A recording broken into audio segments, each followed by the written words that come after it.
President Trump is hosting Ukrainian President Zelenskyy at Mar-a-Lago in Florida, the latest push to end the nearly 4-year war with Russia.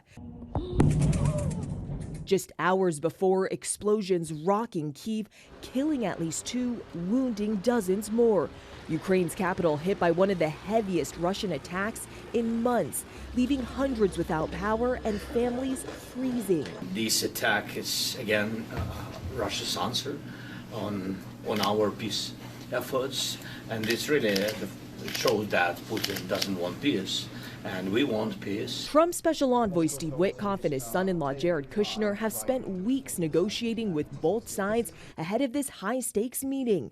The Ukrainian leader is pushing for stronger U.S. security guarantees as part of a 20-point peace plan.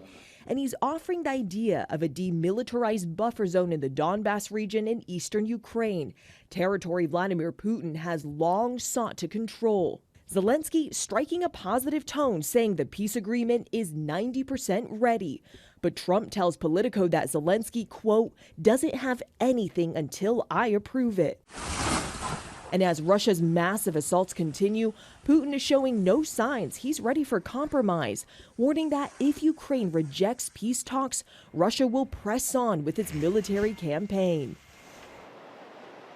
And President Trump will also be hosting Israel's Prime Minister Benjamin Netanyahu here in Florida at his Mar-a-Lago club in the coming days. Now, the agenda is expected to be wide-ranging with the focus on how to advance the fragile Israel-Hamas ceasefire into the next phase. Iran's nuclear activities also expected to be front and center of those discussions. Gio. A very important meeting ahead. Selena Wang, thank you so much for your reporting. Let's go ahead and bring in ABC News Chief Washington Correspondent Jonathan Karl, who's going to be hosting This Week later this morning here on ABC. John, it is good to see you. On the campaign trail last year, President Trump said that he's going to end the war within 24 hours of taking office. It's been almost a year now. What's at stake for Trump with this latest push for peace in Ukraine?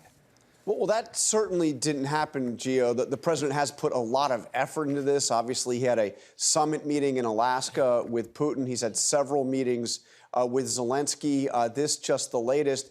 But this, as Zelenskyy seems to be offering some serious concessions, including, as you heard Selena mention, ceding some territory, not directly to Russia, but as a demilitarized zone, territory that Ukraine currently controls.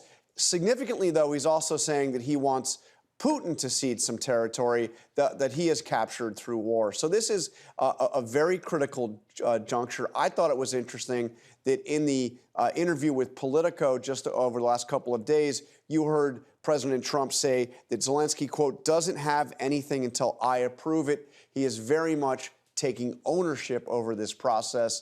We'll see if he's any more successful this time. Yeah, we will see indeed. Meanwhile, John, you also sat down exclusively with House Speaker Nancy Pelosi. She's leaving Congress after almost 4 decades. You're going to have that interview later on This Week. Yeah, this was quite a conversation, a real kind of exit interview for Nancy Pelosi. Obviously, she's leaving at the end of next year.